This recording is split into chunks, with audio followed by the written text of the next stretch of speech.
The very next type of frequency series is mid-value frequency series. Let's discuss. Mid-value frequency series एक ऐसी series होती है जो दो मेजर कॉलम्स को शो करेगी, mid values of the class intervals and their frequencies, something like this. Here is the mid values of the classes and here it is frequency. तो आपके पूरा क्लास इंटरवल या ग्रुप नहीं show हो रहा है, उसका केवल मिड वैल्यू आपको दे दिया। अब देखिएगा मिड वैल्यू फ्रीक्वेंसी सीरीज से रिलेटेड कुछ कैलकुलेशंस क्या है।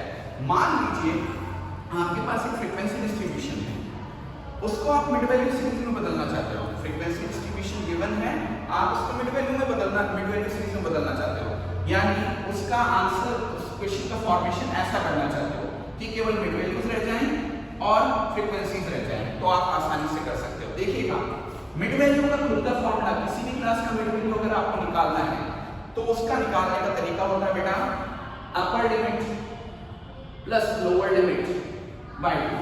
चाहो तो आप इसको lower limit plus upper limit by 2 भी कर सकते हो, जैसे आपको ठीक लगे वो कर सकते हैं आप। तो आप देख सकते हैं ये है 0, हर रूट का मैं करके दिखा देता हूं। 0 + 10 अपॉन 2 5। सेकंड रूट में जाएंगे 10 + 20/2 15, 20 + 30/2 25। इस तरीके से हम रूट का निकाल सकते हैं। तो फर्स्ट रूट का मिड वैल्यू आया 5, सेकंड का आया 15, थर्ड रूट का आया 25, फोर्थ का आया 35 एंड फिफ्थ का आया 45। मिड वैल्यू निकालने का तरीका, मिड वैल्यू निकाला कैसे अपन ने, हमने दोनों लिमिट्स को जोड़ के डिवाइड बाय 2 कर दिया। अपर लिमिट और लोअर लिमिट डिवाइड बाय 2 या lower limit plus upper limit divide by 2। इसमें इतना उलझने की जरूरत नहीं होती है। पर्सन या स्टूडेंट उलझता कब है, जब उसको कहा जाए कि मिड वैल्यू सीरीज से फ्रीक्वेंसी डिस्ट्रीब्यूशन बना के दिखाओ। यानी आपको मिड वैल्यू सीरीज दे रखी है, आपको फ्रीक्वेंसी डिस्ट्रीब्यूशन बनाना है, कोई घबराने की जरूरत नहीं है, बहुत सिंपल कैलकुलेशन है। कैसे होता है, सबसे पहले अगेन कैलकुलेशन 2 स्टेप में चलेंगे। स्टेप 1 लीजिए आप, स्टेप 1 में आप क्या करिए, difference between the mid values upon 2 कर दो। जो आपको मिड वैल्यूज दे रखी है बेटा, उनके बीच का डिफरेंस देखो और उसका अपॉन 2 कर दो। देखिए कैसे, आप यहाँ देख सकते हैं मेरे पास 2 एग्जांपल्स है। फर्स्ट एग्जांपल में मैंने मिड वैल्यूज ले रखी है 3, 9, 15, 21 एंड 27। अगर मैं ध्यान से ऑब्जर्व करूं तो हर मिड वैल्यू के बीच में 6 का गैप आ रहा है। हर मिड वैल्यू के बीच में बेटा 6 का गैप आ रहा है। तो हम क्या करेंगे, सबसे पहले कोई भी, अब क्योंकि कहीं से भी कांस्टेंट है, कहीं से भी गैप उठाएं, कांस्टेंट ही आ रहा है, तो हम फर्स्ट 2 को ही उठा लेते हैं। 9 - 3 किया हमने और अपॉन 2 कर दीजिए।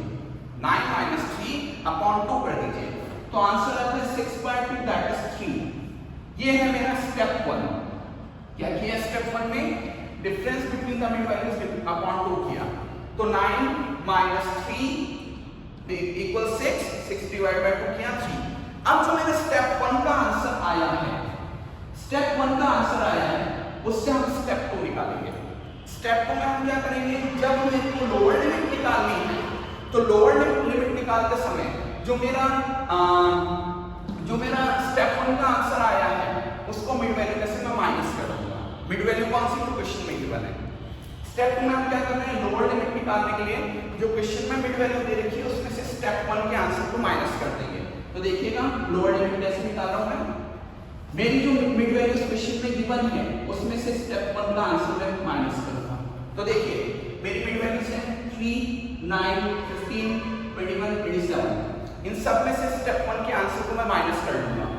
तो 3 - 3, 9 - 3, 15 - 3, 21 - 3 एंड 27 - 3। आंसर आएंगे 0, 6, 12, 18 एंड 24। ये होंगे मेरी मिड वैल्यूज। तो आप देखिएगा यहां लिखूंगा मैं क्लासेस, तो मिड वैल्यूज इसमें से माइनस किया स्टेप 1 के आंसर को, लोअर लिमिट्स आ गई 0, 6, 12, 18, 24। अब अपर लिमिट्स निकालनी है, तो अपर लिमिट्स के लिए मैंने क्या बोला है, अपर लिमिट्स निकालने का तरीका जो क्वेश्चन में मिड वैल्यूज दे रखी है उसमें स्टेप 1 के आंसर को ऐड अप कर दीजिए। तो मिड वैल्यूज थी मेरी, उसमें स्टेप 1 के आंसर को मैं प्लस करूंगा। मिड वैल्यूज दे रखी बेटा मेरे को 3, 9, 15, 21 एंड 27। इसमें स्टेप 1 का आंसर आया था बेटा मेरा 3, इसको मैं ऐड अप कर दूंगा। तो 3 + 3 6, 9 + 6 12, plus 3 18, 21 plus 3 24 and 27 plus 3 30. यानी अपर लिमिट साइन 6 12 18 24 and 30. क्रॉस चेक आप बेटा कर सकते हैं, सब जगह 6 का गैप और एक्सक्लूसिव सीरीज बन के तैयार है।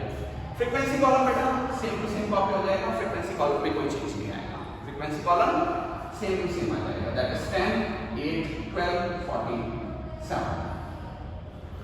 ओके, एक एग्जांपल और ले रहे हैं, साथ में हमने एक और सीरीज रखी थी तो उसका भी कैलकुलेशन करके देख लेते हैं। इस बार में मेरे पास एक मिड वैल्यू सीरीज है, ये 4 11 18 25 और फ्रीक्वेंसीज दे रखी है 6 8 5 and 7. क्रॉस चेक करते हैं इसका कैलकुलेशन कैसे चलेगा। सो देखिएगा, फॉर्मूला है स्टेप 1 लीजिए, difference between mid value by 2. आप क्रॉस चेक कर सकते हैं, यहां मिड वैल्यूज के बीच में गैप चल रहा है बेटा 7. तो सबसे पहले 7/2 करेंगे, स्टेप 1 जो कि आता है 3.5. अब जो स्टेप 2 है उसमें क्या करेंगे, लोअर लिमिट लाने के लिए हम जो हमारी मिड वैल्यूज क्वेश्चन में दे रखी है उसमें से स्टेप 1 के आंसर को माइनस करेंगे, स्टेप 1 के आंसर को माइनस करेंगे। स्टेप 1 का आंसर है बेटा 3.5, तो जितनी भी हमारे क्वेश्चन में लोअर लिमिट्स हैं उनमें से 3.5 हम क्या कर देंगे, माइनस कर देंगे।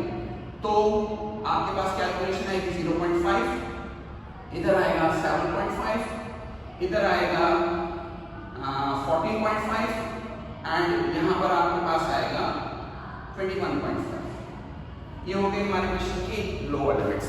तो अब जब मैं इसको फ्रीक्वेंसी डिस्ट्रीब्यूशन की फॉर्मेशन में जमाऊंगा तो आपकी जो लिमिट्स आ रही हैं वो क्या हो जाएंगी, क्लासेस लोअर लिमिट्स आ गई 0.5 7.5 14.5 एंड 21.5. अपर लिमिट्स निकालने के लिए हम क्या करेंगे, अपर लिमिट्स निकालने के लिए हम एमपी में स्टेप 1 के आंसर को प्लस कर देंगे, हमारा मिड वैल्यू में स्टेप 1 के आंसर को प्लस कर देंगे। मिड वैल्यू क्वेश्चन में पहले से गिवन है 4 11 18 25, स्टेप 1 का आंसर आया था बेटा 3.5, तो इनको हम ऐड अप करते हुए चलेंगे। तो अब जो आपकी कैलकुलेशन बनेगी वो ये होगी 7.5, ये हो जाएगा 14.5, ये हो जाएगा 21.5 और ये हो जाएगा यहां पर हो जाएगा 28.5. तो देखिएगा, अब मैं यहाँ वैल्यूज को लिख देता हूँ, अपर लिमिट्स को आप देख सकते हैं, still I got a exclusive series, frequency column same बना रहेगा 6 8 5 and 7. तो हमने एक एक्सक्लूसिव सीरीज को मिड वैल्यू सीरीज में कन्वर्ट करना भी सीखा, जो बहुत सिंपल सा है, upper limit plus lower limit by 2. और दूसरा हमने मिड वैल्यू सीरीज से फ्रीक्वेंसी डिस्ट्रीब्यूशन सीरीज बनानी सीखी है, जिसकी कैलकुलेशन के लिए 2 स्टेप है, difference between mid values by 2 और फिर लोअर लिमिट निकालने के लिए स्टेप 1 के आंसर को मिड वैल्यू में माइनस करेंगे एंड अपर लिमिट लाने के लिए स्टेप 1 के आंसर को मिड वैल्यू में प्लस करेंगे.